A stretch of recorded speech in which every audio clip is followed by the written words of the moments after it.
Halo guys, halo. Betapa kuatnya tentera nasional Indonesia. Memang tak kuat. Ini adalah mangsa-mangsa askar Indonesia yang mati berperang dengan tentera OPM di Papua pada tahun 2025. Kenapa Indonesia kalah? Jom kita saksikan apa kata Jeneral Indonesia ni. 50 askar kami mati sebulan. Kami sangat takut untuk bertempur sama OPM di dalam hutan. Itulah kata-kata terakhir selepas banyak askar Indonesia mati di dalam hutan. Kopassus paling ramai mati. Ya, kami pun tak tahu. Amat takut sekali. Kopassus pun mati. Begitulah tragedi di Kalimantan, Papua. Merdeka Modion, merdeka. Okey guys, pada masa depan, apakah perancangan Malaysia untuk Kalimantan? Selepas berjaya mengajak Sabah Sarawak masuk dalam Malaya, kita sekarang berada dalam kedudukan sangat kuat. Kata orang Borneo, kenapa Malaysia tidak masukkan Borneo ke dalam Malaya pada tahun 1957? Pada masa itu, kita adalah sebuah negara yang kuat. Pada masa depan, kita bercadang untuk membubarkan negara Indonesia. Kerana negara barat melihat Indonesia ini sebuah negara yang sangat lemah dan perlu dijajah. Disebabkan Indonesia, mereka juga menjual banyak-banyak barang haram kepada negara China. Indonesia, tentera mereka sangat lemah. Sebab itulah mereka tidak mahu datang ke Indonesia.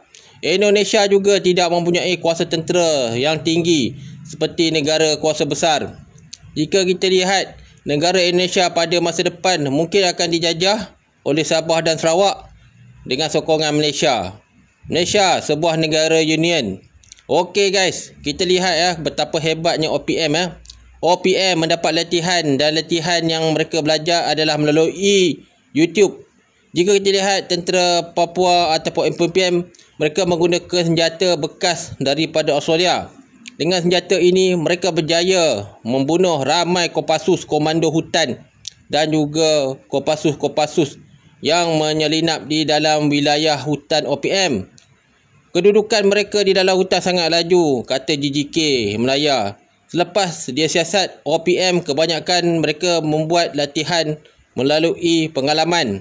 Ini adalah OPM yang paling ditakuti Kopassus, OPM Regimen Bukit Papua.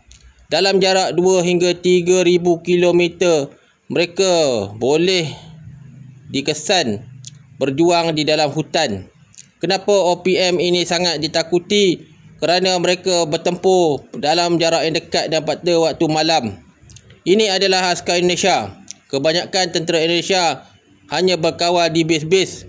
Kenapa Indonesia tak berani perang hutan? Kerana kebanyakan askar dan jeneral Indonesia tahu, jika mereka menghantar 10,000, 20,000, semuanya mati akan disembelih oleh orang OPM di Papua.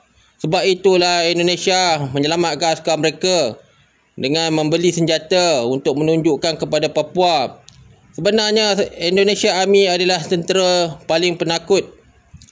Kata-kata ini telah dibuktikan dalam tahun 1960-an. Malaysia telah menangkap dan membubarkan TNI. Bisnes Malaysia di Borneo pada masa depan.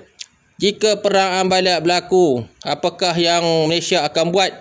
Malaysia akan menutup operasi di Kalimantan dan juga di Papua. Selain itu, kita juga akan menyekat bantuan daripada negara lain ke Indonesia kerana Indonesia berada di bawah tapak kaki kita.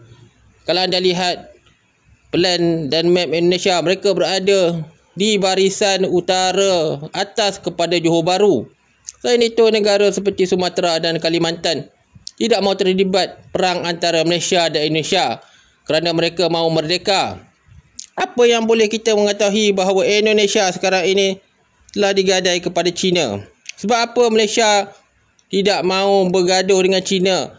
Kerana kita tahu China ini akan menjajah Indonesia. Minyak, gas, kayu balak milik Malaysia, Singapura, Hong Kong semuanya berpusat di Kalimantan. Walaupun begitu, Indonesia juga sangat takut untuk berperang dengan negara seperti Malaysia.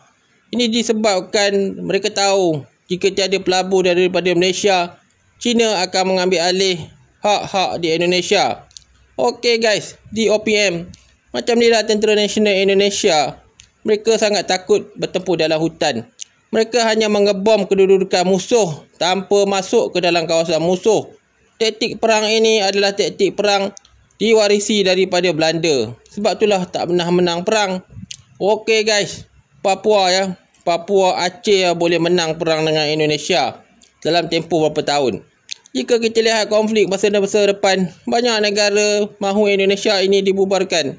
Antara satu sebab Indonesia perlu dibubarkan kerana mereka ini negara yang sangat lemah dan juga tidak mampu dari segi ekonomi. Selain itu, kedudukan dan jumlah tentera Indonesia di Ambalat juga sangat sikit, tak sampai 10,000 banding di Sabah Sarawak yang mempunyai polis dan askar yang lebih ramai. Apapun jika perang, Malaysia akan menang.